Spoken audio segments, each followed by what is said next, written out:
지난 시간 우리가 보았던 대로 제사장들은 자자손손 대대로 제사장의 가문에서 태어납니다. 조선시대에 왕족은 어디에서 왕이 돼요? 왕의 자식 중에 하나가 왕을 이어서 왕이 되지 않습니까? 그래서 세자로 책봉하고 그 세자가 그 다음 때 왕이 되기도 합니다. 마찬가지로 이 제사장은요, 레위 자손으로 자사손손 이렇게 그 제사장이나 대제사장이 됩니다. 그래서 제사장은 어렸을 때부터 부모로부터 제사장 후보로 태어났기 때문에 그는 자라나는 과정이라든지 결혼하는 그 자체가 깨끗해야만 했습니다. 그래서 하나님께서는 제사장의 결혼 조건을 엄격하게 제한하셨습니다. 13절로 15절에 보면 제사장은 반드시 수처녀와 결혼을 해야 했습니다. 또한 이스라엘 여자와 결혼을 해야만 했습니다. 오늘 아침에 저는 매일 성경 읽기에 따라서 에스겔서 42장에서부터 44장까지 보았습니다. 에스겔서 40장부터 47장까지는 새로운 성전을 하나님께서 보여주시는데 그 가운데 제사장에 대한 이야기가 오늘 읽은 44장에 나와 있는데요. 44장 22절에 보니까 제사장은 누구와 결혼해야 되냐면 이스라엘 족속의 처녀, 그리고 또 하나가 예외 조건으로 혹 하고 나와 있는데 그것이 뭐냐면 제사장의 과부, 이렇게 되어 있었습니다. 오늘 본문에 우리가 읽은 것에 의하면 제사장은 과부나 이혼한 여자나 창녀나 이들과 결혼하면 안 됩니다. 근데 에스겔서에 보니까 좀 전에 제가 말씀드린 대로 에스겔서 44장 22절에서는 이스라엘 족속 처녀나 혹 제사장의 과부와는 결혼할 수 있다, 이렇게 되어 있더라고요.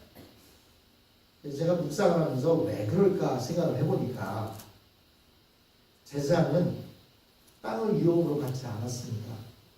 그렇죠? 그러다 보니까 제사장이 죽으면 그 안에는 먹고 살 길이 막막해집니다. 지금의 목회자도 그렇죠. 목사가 있을 때에는 사모라는 이야기도 듣고 또 목사가 그 교회에서 주는 사택에서 같이 살고 살았는데 목사가 죽고 나면 사모는 그 사택에 살 수 있어요? 다른 목사님이 오셔야 되기 때문에 그 사택을 비워줘야 됩니다. 그러다 보니까 사실 목사가 목회직을 수행하다가 일찍 죽고 과부가 되면 사실 막막해지는 그러한 현상이 있습니다. 아마도 에스겔서 44장 22절에서 그 혹 제사장의 과부를 이야기하는 것은 그런 의미가 아닐까, 이런 묵상을 해보았습니다. 어쨌든 제사장은 결혼할 때 7절에 보니까 그들은 부정한 창녀나 이혼당한 여인을 취하지 말지니 이는 그가 여호와 하나님께 거룩함이니라 라고 이렇게 말하고 있습니다. 대개 다른 이방 종교들은요, 그 사제들이나 신을 섬기는 사람들은 거세를 하거나 또는 독신으로 살아가는 사람들이 많습니다. 여러분들 한번 머릿속에 떠올려 보세요. 독신으로 살아가는 이방 종교 누가 있어요? 스님들이 있죠. 스님들은 독신으로 살아갑니다. 또 거세를 한다라고 하는 것은 이방 신을 섬기는 사람들에 있어서 그 신전 안에 많은 여사제들도 있고 그리고 또한 여성도들이 있기 때문에 거세를 하는 경우들이 많았습니다. 그러나 하나님께서는 오히려 제사장들에게 결혼을 하게 하셨고 그 대신 깨끗한 결혼을 하게 하셨습니다. 그래서 창녀나 부정한 여인과 결혼하지 못하게 한 것입니다. 여기서 말하는 부정한 창녀, 7절에 나와 있는 부정한 창녀라고 하는 것은 이방 신전의 사제를 말하는 것입니다. 만일 이스라엘 제장이 이방 신전의 여사제와 결혼을 하게 되면 이스라엘 성전은 금방 이방 신전처럼 더러워지고 말 것입니다. 여러분, 사무엘상에 보면 엘리 제장의 두 아들의 이름이 나옵니다. 홈니와 비느하스라고 하는 이 두 아들들이 있는데 그들이 성막에서 수종드는 여인들과 간통을 하는 그런 경우를 볼 수가 있습니다. 이런 것은 바로 이방 신전에서 배워온 것입니다. 신약 시대에 와서도 고린도나 에베소 같은 지역에서는 거대한 이방 신전들이 있었고 거기에는 많은 여자 사제들이 있었는데 이들 모두가 창녀들이었습니다. 사도 바울이 그래서 여성도들에게 교회 와서 예배를 드릴 때 머리에 수건을 쓰게 하고 여자는 가르치지 말라라고 이야기한 것은 여자를 비하하거나 여자들을 가르쳐서는 안 된다는 것을 이야기하는 것이 아니라 그 이방 여사제들이 얼굴을 드러내놓고 신전에서 그곳에 제사드러 온 사람들과 그런 못된 짓을 하기 때문에 우리 기독교인들은 그와 구별하기 위해서 여신도들에게 머리에 수건을 쓰게 하고 그리고 여자들은 교회에서 잠잠하라고 이야기하셨던 것입니다. 하나님께서는 하나님의 백성들에게 있어서 성적인 순교를 다른 어떤 것보다 중요하게 생각하셨습니다. 왜냐하면 남녀의 성에는 하나님의 형상, 즉 하나님의 얼굴이 있기 때문입니다. 우리가 아름다운 결혼 생활을 하는 것이 하나님의 얼굴을 더럽히지 않는 것입니다. 그리고 이어서 8절에서는 하나님의 식사를 강조하고 있습니다. 너는 그를 거룩히 여기라. 그는 내 하나님의 음식을 드림이니라. 너는 그를 거룩히 여기라. 너희를 거룩하게 하는 나 여호와는 거룩함이니라. 하나님은 제사장을 통해서 이스라엘 백성 전체를 거룩하게 하시는 하나님이십니다. 즉 하나님은 제사를 통해서 이스라엘 백성 전체를 하나님의 식탁에 초청하셔서 말씀하시고 축복하시고 또 그 기도를 들어주시는 분이십니다. 그런데 만일 하나님과 이스라엘 백성 중간에 있는 제사장이 더러워지게 되면 모든 하나님의 축복이 더러워지고 성도들의 기도가 더러워지며 그리고 제사가 더러워지게 되는 것입니다. 그리고 이어서 특히 제사장의 딸이 행음을 하면 아비의 직분을 욕되게 했다고 해서 불에 태워 죽이라고 말하고 있습니다. 왜 그럴까요? 왜 제사장의 딸이 행음을 하면 아비의 직분을 욕되게 했기 때문에 불에 태워 죽여라 이렇게 말합니다. 여러분, 가장 죽음 가운데 고통스러운 죽음이 불에 타 죽는 거예요. 그런데 제사장의 딸이 행음을 하면 불에 태워 죽이라. 왜 그렇습니까? 제사장의 딸이 행음을 하면 그것은 아비를 욕되게 하는 것이다 이렇게 말하고 있습니다. 그래서 제사장의 가족들도 성결해야 하는 것입니다. 제사장이 아무리 성결하고 거룩하고 그리고 인품이 뛰어나고 아무리 많이 배우고 똑똑하고 누가 봐도 참 멋있다라고 말할 수 있다 할지라도 그의 자녀가 또는 그의 가족이 그릇되이 행하거나 행음하거나 못된 짓을 행하게 되면 그것은 그의 아버지 제사장 또는 목사의 얼굴을 욕되게 하는 것이고 그 얼굴을 욕되게 하는 것은 결국 누구를 욕되게 하는 거예요?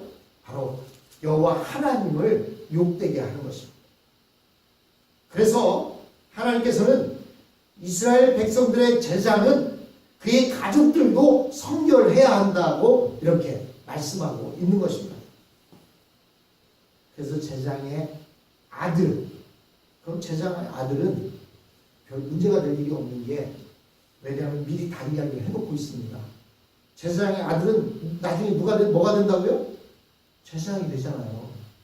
근데 제사장의 딸은 제사장이 될 수가 없잖아요. 그래서 딸에 대한 규정만을 여기서 해놓고 있는 것입니다. 왜냐하면 제사장이 그릇되게 했을 때는 이렇게 하는 것이다라고 얘기했기 때문에, 여기에서 하나님은 왜 여자들만 이렇게 싫어하시는지, 그 딸이 행음을 하면 불태워 죽여라 이렇게 말씀하고, 아들이 행음하면 그거에 대한 이야기가 없느냐? 없는 게 아니라 더 자세하게 많이 제사장에 대한 이야기를 해놓고 있기 때문에 특별하게 이야기하지 않고 제사장의 딸에 대해서만 여기서 말하고 있는 것입니다. 근데요, 여기서 말하는 행음한다라고 하는 것은요, 성경에서의 상명, 행음 이런 내용은 다 이방 신과 연결이 되어 있습니다. 즉 이 제사장의 딸이 이방 신전의 여사제들처럼 그것을 못된 것을 배워서 행음을 한다라고 이렇게 말하고 있는 것입니다. 그렇기 때문에 그렇게 행음한 자는 불태워 죽이라고 말하고 있습니다. 여러분, 이게 사람이요, 어떤 못된 짓을 좀 해보게 되면 재미가 있어져. 그러다 보면 나중에는요, 그 일이 두려운 줄 모르고 하는 거예요. 그래서 옛말에 보면 바늘도둑이 소도 뗀다고 하고 3살 버릇이 여든 간다고 이야기하는 것입니다. 그래서 하나님께서는 그 이스라엘 백성들에게 이방 신전에 그 더러운 행위들이 들어오는 것을 막기 위해서 먼저는 제사장과 대제사장 그리고 제사장의 가족들이 그것에 완벽하게 끊고 살아가야 한다는 것을 말씀하고 있는 것입니다. 또한 10절로 12절에 보니까 자기 형제 중 관여로 부음을 받고 위임되어 그 예복을 입은 대제사장은 그의 머리를 풀지 말며 그의 옷을 찢지 말며 어떤 시체든지 가까이 하지 말지니 그의 부모로 말미암아서도 더러워지게 하지 말며 그 성소에서 나오지 말며 그의 하나님의 성소를 욕되게 하지 말라. 이는 하나님께서 성별하신 관유가 그 위에 있음이니라. 나는 여호와이니라 말씀하고 있습니다. 지난 주일 오후에 우리 목사님께서 설교하실 때 대제사장에 대한 말씀을 했어요. 대제사장은 몇 명 있는 거예요? 예, 오직 하나 있는 겁니다. 왜냐하면 예루살렘에만 성전이 딱 하나 있었기 때문에 대제사장은 한 명만 있는 거예요. 그런데 그와 같은 대로 신약에서는 그들을 그 로마의 제국에서 관리하기 쉽게 하기 위해서 여러 명의 대제사장을 두고, 그래서 여기저기 신전도 세우고 성전도 만들게 하고 그곳에서 대제사장이라는 이름으로 불리게 해서 어떤 한 사람에게 집중되어지는 그러한 것들을 분산시키기 위한 그런 일이 있었습니다. 근데 여기 보니까 대제사장은 머리를 풀지 말고 그 옷을 찢지 말라 이렇게 말하고 있습니다. 왜냐하면 머리에 관유를 부었기 때문입니다. 관유가 뭐냐면 기름 부었다는 거죠. 머리에 기름을 부었기 때문에 대제사장은 에스겔서 44장에도 나오지만 그의 머리를 삭도로 밀지도 말 것이고 길게 기르지도 말 것이고 오직 자란 만큼씩 잘라주라고 이렇게 말하고 있습니다. 또한 그 옷을 찢지 말라고 이야기합니다. 세마포 옷은 거룩한 것이기 때문에 그들은 성전에서 제사를 드린 뒤에 그리고 밖에 나가서 백성들을 만날 때에는 거룩한 방에 들어가서 그 거룩한 옷을 다 벗고 다른 옷으로 갈아입고 나가도록 이렇게 되어 있습니다. 여기서 대제사장에 대해서 2가지 말씀을 하고 있는데 그것이 바로 머리에 기름을 부었기 때문에 머리를 풀지 말아라. 그리고 옷을 찢지 말아라 라고 이렇게 이야기하고 있습니다. 여러분, 대제사장은 완전히 하나님 앞에 바쳐진 사람이었습니다. 그러므로 이 대제사장이 입고 있는 예복도 이스라엘 백성 전체를 대표하는 옷이고, 이 옷은 하나님의 진노를 축복으로 바꾸어주는 옷이기 때문에 벗을 수가 없었던 것입니다. 신약에 와서 예수님은 우리 한 사람 한 사람이 하나님의 성전에 성령이 계신, 하나님의 성령이 계신 성전이라고 이렇게 말씀하셨습니다. 너희가 하나님의 성전인 것과 하나님의 성령이 너희 안에 거하시는 것을 알지 못하느뇨. 누구든지 하나님의 성전을 더럽히면 하나님이 그 사람을 멸하시리라. 하나님의 성전은 거룩하니 너희도 그러하니라 라고 고린도전서 13장 16절로 17절에 말씀하고 있습니다. 오늘 신약시대를 살고 있는 우리는 한 사람 한 사람이 구약의 대제사장같이 성령의 기름 부음이 있고, 우리가 하나님의 성령이 계신 성전이 되었습니다. 대개 이방 사원들은 다른 사람들의 출입을 제한한다든지 해서 신성하게 만들고 있습니다. 그러나 하나님은 우리 한 사람 한 사람, 우리를 하나님의 성전으로 만드시고 거룩한 존재로 우리를 만들어 주셨습니다. 그럼에도 하나님은 우리에게 일상생활을 하도록 하셨습니다. 우리 성도들은 가정에서나 직장에서나 사회에서 그곳에서도 하나님의 성전으로서 살아가야 하는 것입니다. 즉 우리는 걸어다니는 하나님의 성전인 것입니다. 그러나 우리가 이 세상에서 많은 더러운 것을 보게 되고 접하게 되며, 또 그런 것으로 우리의 마음이 더러워질 때에는 우리가 어떻게 해야 할까요? 하나님 앞에 나와서 회개하고 또 씻음을 받으면 되는 것입니다. 대제사장은 아까 말씀드린 것처럼 결혼할 때에도, 물론 대제사장이 되기 전에 결혼을 하겠지만 깨끗한 결혼을 해야 한다고 말하고 있습니다. 13절로 15절에 보시면, 그는 처녀를 데려다가 아내를 삼을지니 과부나 이혼당한 여자나 창녀짓하는 더러운 여인을 취하지 말고 자기 백성 중에서 처녀를 취하여 아내를 삼아 그의 자손이 그의 백성 중에서 속되게 하지 말지니 나는 그를 거룩하게 하는 여호와 이민이라 라고 말씀하고 있습니다. 대제사장은 반드시 이스라엘 백성 중에서 제 아내를 삼아서 결혼해야 했습니다. 여러분, 우리 신앙인들이 결혼할 때 누구랑 결혼을 해야 될까? 저는 이 말씀이 상당히 중요하다고 생각합니다. 물론 여러분들이 결혼하기 전에 예수를 믿기 전이었고, 그리고 나서 결혼했기 때문에 자기 남편들이 신앙생활을 안 하는 사람이 있을 수도 있습니다. 그러나 혹시 여러분의 자녀나 여러분의 손자, 손녀들이 결혼할 때는 반드시 믿는 신앙인을 찾도록 해야 합니다. 왜냐하면 결혼 생활은 전쟁터가 아닙니다. 사랑해야 할 곳인데 종교가 다르면 결혼 생활이요 전쟁터가 됩니다. 주일날 교회를 가야 되느냐 말아야 됩니다.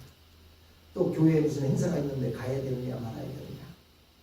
또 믿지 않는 남편 때문에 여러 가지로 부딪히는 일들이 많이 있게 됩니다. 근데 하나님께서는 처녀를 데려다가 아내를 삼을지니 그 중에 어떤 처녀?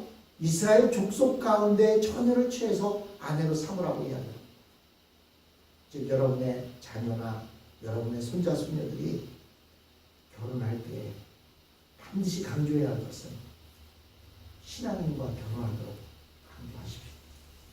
왜냐하면 좀 전에 말씀드린 대로 생활하는 데 있어서 많은 어려움이 있습니다.